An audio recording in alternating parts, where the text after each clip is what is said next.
Fémiso de la gastronomie. Il s'agit du chroniqueur gastronomique Christian Guy, à qui je demandais si, selon lui, les femmes sont meilleures cuisinières que les hommes. Non, les femmes ne font pas la cuisine, elles font de la cuisine, mais elles ne font pas la cuisine.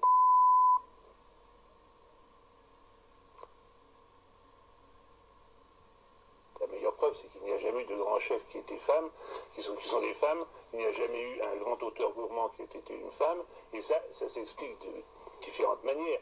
D'une part, parce que être un grand chef, c'est beaucoup de travail, c'est très dur, c'est très difficile.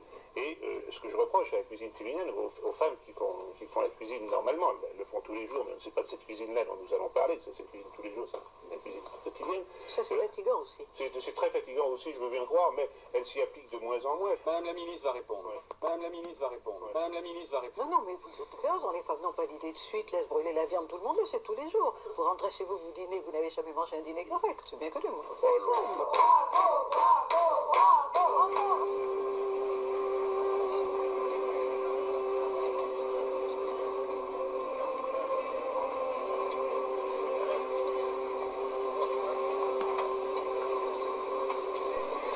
Que vous pensiez que la femme devait plaire avant tout et que vous cherchiez à plaire.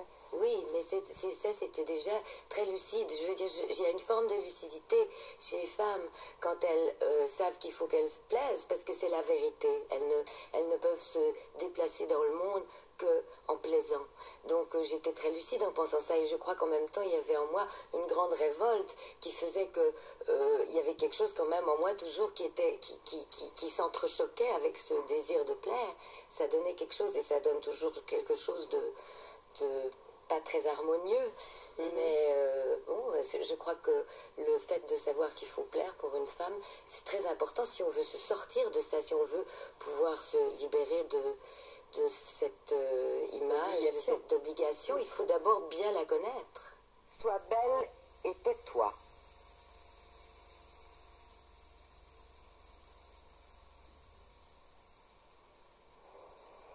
Je n'oublierai jamais le premier jour où j'étais à Warner Brothers pour faire l'essai de maquillage. C'était la première fois où j'étais devant la caméra. Bon, alors ils m'ont travaillé là, le visage, ils m'ont redressé et je me suis regardée dans la glace et je ne savais plus qui j'étais. J'étais comme quelqu'un sur une chaîne, quoi, qui sortait. Et puis le dernier... Oh oui, il voulait que je fasse casser la mâchoire, briser la mâchoire par une dentiste pour creuser les joues. Creuser les joues. J'avais des belles joues d'adolescence un peu.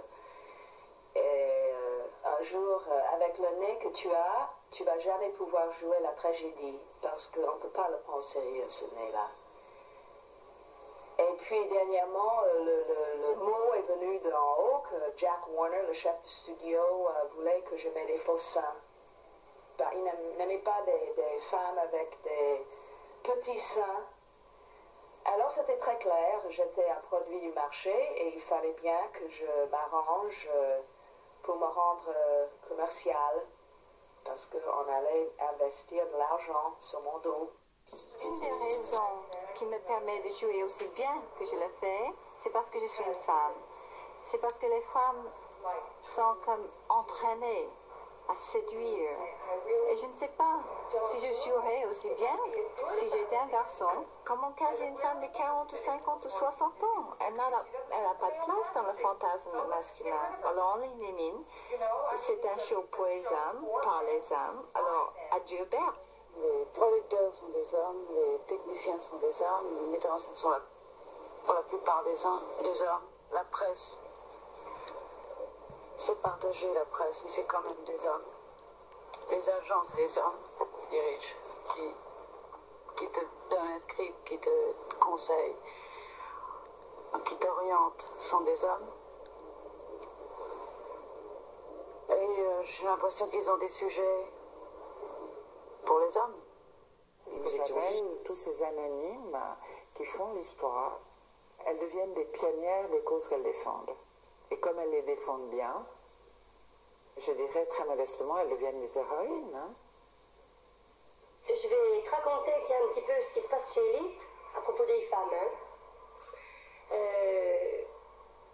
Mais je vais remplacer à chaque fois le mot homme par le mot blanc et le mot femme par le mot arabe. Alors à chaque fois que je dirai les arabes, ça veut dire des femmes. Alors donc, chez lui, il y a la moitié de blancs et la moitié d'arabes. Naturellement, les grands chefs sont des blancs. Il n'y a pas de grand chef arabe. Les grands chefs blancs pensent, réfléchissent et parlent. Nous, les arabes, on pense. Moi, je sais, puisque je suis un arabe. On réfléchit. Mais les grands chefs blancs, ils ne peuvent pas le savoir qu'on réfléchit, puisqu'on n'a jamais le droit de dire à quoi on a réfléchi. En ce qui concerne les problèmes d'arabes. C'est vrai, les arabes, on a des problèmes d'arabes. Puis les blancs, ils ne peuvent pas comprendre, tu vois, ça les dérange. Par exemple, on n'a pas les mêmes maladies qu'eux. Ces arabes, ça a un ventre compliqué.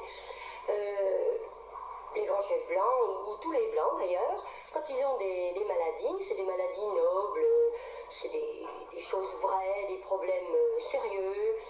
C'est pas comme ces arabes qui se plaignent pour tout et pour rien, et qui dérangent.